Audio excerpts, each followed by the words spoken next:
വിപഞ്ചികയുടെയും കുഞ്ഞിൻ്റെയും ആഭരണങ്ങളും രേഖകളും ഏൽപ്പിച്ചിട്ടുണ്ട് എന്ന് ബന്ധുക്കളായ ശ്രീത്തും സൗമ്യയും പറഞ്ഞു. നാട്ടിലേക്ക് പോകുന്നു എന്ന് പറഞ്ഞാണ് ആഭരണങ്ങൾ ഏൽപ്പിച്ചത് എന്നാണ് ഇവർ വ്യക്തമാക്കുന്നത്. പ്രതികരണം ഒന്ന് കേൾക്കാം. അതെന്ന് വെച്ച് കഴിഞ്ഞാൽ അവള് സുഹൃത്തിന്റെ ഏൽപ്പിച്ചിട്ട് പറഞ്ഞു അവിടെ നാട്ടിൽ പോവാണ്. അപ്പൊ കുറച്ച് ഗോൾഡ് അപ്പൊ വീട്ടിൽ വെക്കാൻ സേഫ് അല്ല, അവർക്ക് അറിയാലോ പ്രശ്നങ്ങൾ എന്ന് പറഞ്ഞിട്ട് പറഞ്ഞു. ഇത് എന്റെ ചേട്ടന്റെ നമ്പർ ഉണ്ട്, അപ്പൊ അവരിവിടെ ഇല്ല, ഞങ്ങളെ പക്ഷെ ഞങ്ങൾ ഇവിടെ ഇല്ല എന്ന് പറഞ്ഞത് തോന്നുന്നുണ്ട് അവര്. എന്നിട്ട് 2 ദിവസം 3 ദിവസം ഞാൻ നാട്ടിലെത്തിയതിനു ശേഷം ഞാൻ വിളിച്ചു പറയാം, അപ്പൊ ഞാൻ നമ്പറിലെ ചേട്ടനെ കോൺടാക്ട് ചെയ്ത് കഴിഞ്ഞിട്ട് അവരോട് അവർക്കൊന്ന് കൊണ്ടുപോയി കൊടുത്താൽ മതി എന്നാണ് പറഞ്ഞത്. പക്ഷെ അവനും മനസ്സിലായില്ല, അവൻ വിചാരിച്ച നാട്ടിൽ പോകണ നമ്മുടെ ഇവിടെ ഇല്ല, അപ്പൊ കുറച്ച് 2-3 ദിവസത്തേക്ക് അവന്റെ ഒന്ന് സേഫ് ആയിട്ട് വെക്കാനാണ് മാത്രം വിചാരിച്ചത്. അതല്ലെങ്കിൽ അവന് മനസ്സിലായേനെ. കാര്യം അവള് പറഞ്ഞ കാര്യം പോലും അത്ര കൺവിൻസിംഗ് ആയിട്ട് പറഞ്ഞ കാര്യം ഇവള് വർത്താനായിട്ട് നമുക്ക് മനസ്സിലാവില്ല. അതില് ഗോൾഡ് ലോക്കറിന്റെ കീ അതൊക്കെയാണ് ഉള്ളത്. ഈ ലോക്കറിന്റെ കീ തന്നെ അവളുടെ പിതാവിന്റെ കയ്യിൽ നിന്ന് അവള് വാങ്ങിയതിനു ശേഷം കുറെ പ്രശ്നങ്ങൾ ഉണ്ടായിന്നൊക്കെ അതിൽ പറഞ്ഞു. സുരേഷ് വെള്ളിമുറ്റമുണ്ട് ദുബായിൽ നിന്ന് വിവരങ്ങളുമായി. സുരേഷ്, അത്യന്തം ഗൗരവതരമായ ഒരു സംഭവമാണ്. ആ സംഭവത്തിന്റെ ഞെട്ടലിലാണ് കേരളമാകെ ഉള്ളത്. വിപഞ്ചികയുടെയും കുഞ്ഞിന്റെയും മരണത്തിൽ പലവിധ ദുരൂഹതകളുണ്ട്. ഈ വിവാഹമോചന ആവശ്യം മുന്നോട്ട് വച്ചതിന് തൊട്ടു പിന്നാലെയല്ലേ ആത്മഹത്യ സംഭവിച്ചത്?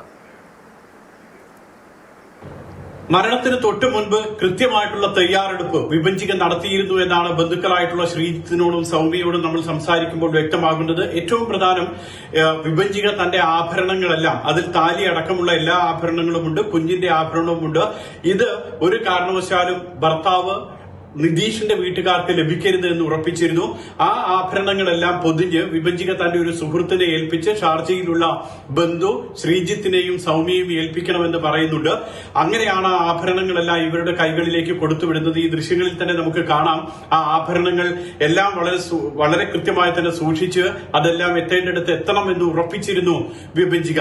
മറ്റൊരു കാര്യം, ഭർത്താവ് വിവാഹബന്ധം വേർപ്പെടുത്താൻ വേണ്ടി ശ്രമിച്ചിരുന്നു, പക്ഷേ അതിന് വഴങ്ങിക്കൊടുത്തിരുന്നില്ല വിഭജിക. ഏറ്റവും ഒടുവിൽ സമ്മർദ്ദത്തിനും പീഡനങ്ങൾക്കും ഒക്കെ വഴങ്ങി ഒടുവിൽ 2.5 വയസ്സെങ്കിലും കുഞ്ഞിനാകട്ടെ അപ്പോൾ ആലോചിക്കാമെന്നുള്ള ഒരു നിലപാടാണ് വിഭജിക എടുത്തത്. ഇപ്പോൾ ബന്ധുക്കൾ പറയുന്നത് കുഞ്ഞിന്റെയും അതോടൊപ്പം തന്നെ അമ്മയുടെയും മൃതദേഹം നാട്ടിലേക്ക് കൊണ്ടുപോകണം, നാട്ടിൽ സംസ്കരിക്കണം. കാരണം നിതീഷ് കുഞ്ഞിന്റെ മൃതദേഹം ഇവിടെ സംസ്കരിക്കണം, ഷാർജയിലോ ദുബായിലോ സംസ്കരിക്കണം, അതിൽ തനിക്ക് പങ്കെടുക്കണം, തനിക്കിപ്പോൾ യാത്ര സാധ്യമല്ല എന്നുള്ളൊരു നിലപാട് സ്വീകരിക്കുന്നുണ്ട്. പക്ഷേ അത് ഇവർ അംഗീകരിക്കുന്നില്ല.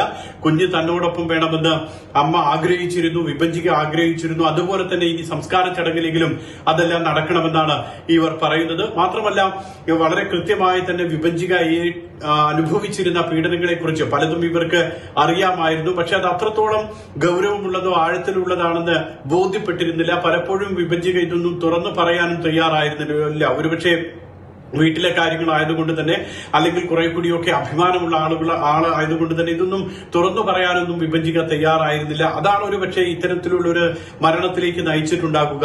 ഇക്കാര്യങ്ങളെല്ലാം ബന്ധുക്കളോട് തുറന്നു പറഞ്ഞിരുന്നുവെങ്കിൽ ഒരുപക്ഷെ ഈ മരണത്തിലേക്ക് പോകാതെ ഇവരെ രക്ഷിക്കാൻ കഴിയുമായിരുന്നു. അതുകൊണ്ട് തന്നെയാണ് ശ്രീജിത്തും സൗമ്യയും പറയുന്നത് ഇത്രത്തോളം ആഴത്തിലുള്ള ഒരു അവസ്ഥയാണെന്ന് തങ്ങൾക്ക് അറിയില്ലായിരുന്നു എന്ന് ഇവർ പറയുന്നുണ്ട്. ഏതായാലും വിഭജികയെല്ലാം തീരുമാനിച്ച് ഉറപ്പിച്ചിരുന്നു. രീതിയിലുള്ള നീക്കങ്ങൾ അത് വിഭജികയുടെ ഭാഗത്തു നിന്നും ഉണ്ടായിട്ടുണ്ട്. സ്വർണവും അതോടൊപ്പം തന്നെ ചില രേഖകളും ബന്ധുക്കളെ ഏൽപ്പിച്ചു.